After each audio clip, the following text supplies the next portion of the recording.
Good morning student. आज हम अपनी हिंदी बुक से गद्य खंड से अगला पाठ पढ़ेंगे जो है पाठ 8 क्रम विभाजन और जाति प्रथा।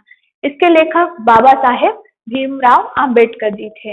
इस पाठ को समझाने के लिए मैंने यहाँ पर कुछ मुख्य बिंदु लिखे हैं जिसके तहत हम पूरा पाठ पढ़ेंगे और समझेंगे। आइए देख लेते हैं पहले ये बिंदु क्या है। पहला है जाति प्रथा श्रमिक विभाजन की दोषी।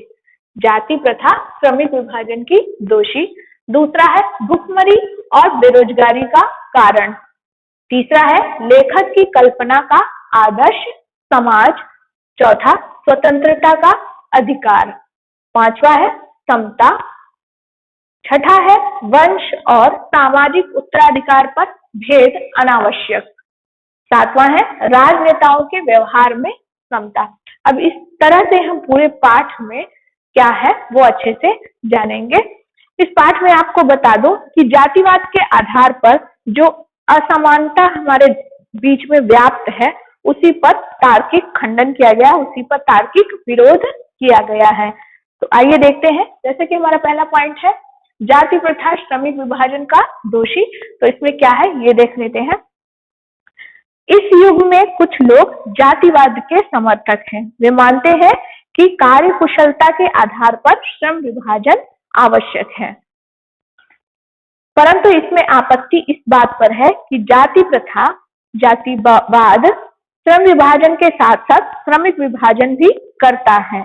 किसी भी सभ्य समाज में श्रम विभाजन आवश्यक है, परंतु भारत की जाति प्रथा श्रमिकों का अस्वाभाविक विभाजन करती है और इन वर्गों के आधार पर एक दूसरे को ऊंच नीच करार देती है। यानी कि जाति प्रथा के आधार पर ही हम श्रम विभाजन को भी कर देते हैं, यानी श्रम विभाजन को भी विभक्त करते हैं। यह हमारे भारत में व्याप्त है, हमारे भारत में ऐसा ही होता है। जाति प्रथा को यदि श्रम विभाजन मान लिया जाए तो भी यह मनुष्य की रुचि पर आधारित नहीं है।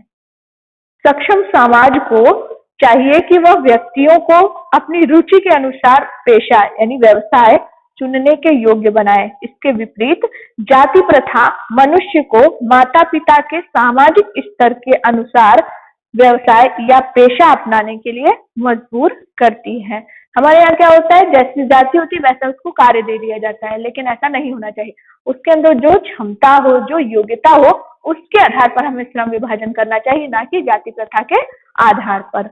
अब हमारा अगला बिंदु है भुखमरी और बेरोजगारी का कारण। आइए देखते हैं कि क्या है। जाति प्रथा मनुष्य को जीवन भर एक ही पेशे के साथ बांधने की दोषी है। इसके कारण किसी भी उद्योग धंधे या तकनीक में परिवर्तन हो जाए तो लोग भूखे मरने लगते हैं। हिंदू समाज में पेशा बदलने की अनुमति न होने के कारण कई बार बेरोजगारी की समस्या आती है। जाति प्रथा से किया गया जो श्रम विभाजन है वो स्वेच्छा पर निर्भर नहीं होता, यानी जैसी हमारी जाति है वैसा ही हमें काम मिलेगा, ऐसा हमारे भारत में है। जबकि अगर हम चाहें कि अपनी इच्छा अनुसार कोई अपनी जाति से हटकर कोई अगर काम करना चाहे तो यह चीज हमारे हाथ में नहीं होती है। इसका आधार व्यक्तिगत रुचि न होकर पूर्व लेख होता है। परिणाम स्वरूप लोग विवशता के साथ अरुचि पूर्वक कार्य करते हैं। ऐसे लोग तालु मानसिकता के शिकार होते हैं, अतः उनका जो काम में दिल और दिमाग होता है वह नहीं लगता है। वह केवल क्या करते हैं, टाल मटोल करके उस कार्य को केवल अरुचिकर पूर्ण मानते हुए बस उसमें लगे रहते हैं, लेकिन पूरा अपना योगदान नहीं देते हैं। अतः जो जाति प्रथा है वह मनुष्य की प्रेरणा रुचि को दबाने का भी कार्य करती है, उसके लिए भी दोषी है। अगला हमारा पाठ अपना जो बिंदु है वो है लेखक की कल्पना का आदर्श समाज। देखते हैं कि कैसा आदर्श समाज हमारे लेखक यानी भीमराव अंबेडकर जी चाहते हैं। लेखक की कल्पना का जो आदर्श समाज है वह है जिसमें कि स्वतंत्रता, समता यानी समानता और भातृता यानी भाईचारे का भाव हो। भातृता में कोई आपत्ति नहीं हो सकती। समाज में इतनी गतिशीलता होनी चाहिए कि कोई भी वांछित परिवर्तन समाज में तुरंत सब जगह फैल जाए। ऐसे समाज में सबका सब कार्य में संभाग होना चाहिए, यानी हर कार्य में हर किसी का पूरा पूरा भाग होना है, पूरी पूरी योग्य उसकी भागीदारी होनी चाहिए। भाईचारा दूध पानी के मिश्रण की तरह होना चाहिए, जिस तरह दूध में पानी मिल करके बिल्कुल अपना अस्तित्व खो देता है, या ये कह लीजिए कि पता लगाना कठिन हो जाता है कि दूध क्या है और पानी क्या है, यानी इस तरह से भाईचारा होना चाहिए। इसी का जो दूसरा नाम है उसी को हम लोकतंत्र कहते हैं।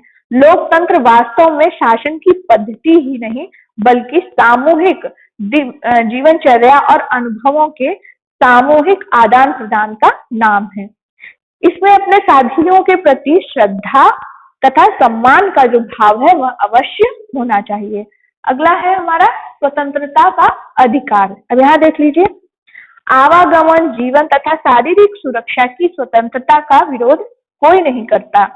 संपत्ति रखने, जीविका उपार्जन के औजार तथा सामान रखने का अधिकार पर भी किसी को आपत्ति नहीं होती, परंतु मनुष्य के लक्षण और प्रभावशाली प्रयोग की स्वतंत्रता देने का जो अधिकार है उसके लिए लोग तैयार नहीं होते। इसके लिए अपना व्यवसाय चुनने की जो स्वतंत्रता होती है वह भी हमें उसे देनी चाहिए। इस स्वतंत्रता के अभाव में मनुष्य दासता में जकड़ा जाता है। दासता केवल कानूनी ही नहीं होती, जहां दूसरों के द्वारा निर्धारित व्यवहार और कर्तव्यों का पालन करना पड़े उसे भी दासता कहते हैं। यानी जब हम अपनी स्वेच्छा से अपना कार्य नहीं चुन सकते हैं तो वो भी हमारा दासता कहलाता है। ऐसा नहीं कि हमें केवल कानून ही दास बना सकता है। आगे देखिए, जाति प्रथा में अपनी इच्छा के विरुद्ध हमें क्या करना पड़ता है, व्यवसाय यानी पेशों को अपनाना पड़ता है। अब हमारा अगला बिंदु है समता। इसे देख लीजिए, फ्रांसीसी क्रांति के नारे में समता शब्द विवादास्पद रहा है। समता के आलोचकों का कहना है कि सभी मनुष्य बराबर नहीं होते। यह तथ्य होते हुए भी महत्वपूर्ण नहीं है, क्योंकि समता असंभव होते हुए भी एक नियामक सिद्धांत है। मनुष्य की जो क्षमता है वह तीन बातों पर निर्धारित होती है, तीन बातों पर निर्भर करती है। पहला, शारीरिक वंश परंपरा, दूसरा सामाजिक उत्तराधिकार, तीसरा मनुष्य के अपने प्रयत्न। प्रश्न यहाँ पर यह है कि तीनों दृष्टियों में मनुष्य समान नहीं होते, ना तो शारीरिक वंश परंपरा के आधार पर, ना सामाजिक उत्तराधिकार के आधार पर, और ना ही मनुष्य के अपने प्रयत्न के आधार पर। फिर भी पता नहीं क्यों यह जो समाज है उनके साथ असमान व्यवहार करता है, और इस पता नहीं ऐसा वह क्यों करता है, इसका कारण भी स्पष्ट नहीं है। अब अगर यह प्रश्न की तरह देखा जाए तो यहाँ पर इसका उत्तर यह होगा कि असमान प्रयत्न के कारण असमान व्यवहार करना उचित है, परंतु उसमें भी सबको अपनी क्षमता विकसित करने का पूरा अवसर देना चाहिए। तब तो ये जो आपका तीन बातें जो बताई गई हैं उस पर उसका जो प्रादुर्भाव हुआ है, यानी जिस वजह से इसका निर्धारण किया गया वो सार्थक हो पाएगा। अगला है हमारा वंश और सामाजिक उत्तराधिकार पर भेद अनावश्यक। अब देखिए यहाँ पर क्या है, लेखक यानी कि भीमराव जी का मानना है कि वंश परंपरा और सामाजिक प्रतिष्ठा के आधार पर असमानता नहीं की जानी चाहिए। इससे केवल सुविधा संपन्न लोगों को लाभ मिलेगा। वास्तव में प्रयास मनुष्य के वश में है, किंतु वंश और सामाजिक प्रतिष्ठा उसके वश में नहीं है। यानी मनुष्य केवल प्रयास कर सकता है, सामाजिक प्रतिष्ठा होना और वंश की जो बात है ये उसके हाथ में नहीं है। अतः वंश और सामाजिकता के आधार पर असमान व्यवहार करना अनुचित है। दूसरे शब्दों में सभी सदस्यों की अधिकतम उपयोगिता प्राप्त करने के लिए समाज में समान अवसरों के साथ समान व्यवहार भी होना चाहिए। अब अगला है हमारा राजनेताओं के व्यवहार में समता। एक राजनेता का बहुत बड़ी जनसंख्या से पाला पड़ता है, यानी कि बहुत बड़ी प्रजा को वह संभालता है, परंतु उसके पास सबके बारे में जानने का, उनकी अलग अलग आवश्यकताओं और क्षमताओं के बारे में जानने का अवसर नहीं होता। अतः उनके लिए यह व्यवहार सिद्धांत उपयोगी है कि मानवता को ध्यान में रखते हुए वह सबको दो वर्गों और श्रेणियों में विभाजित न किया जाए, सबके साथ समान व्यवहार किया जाए।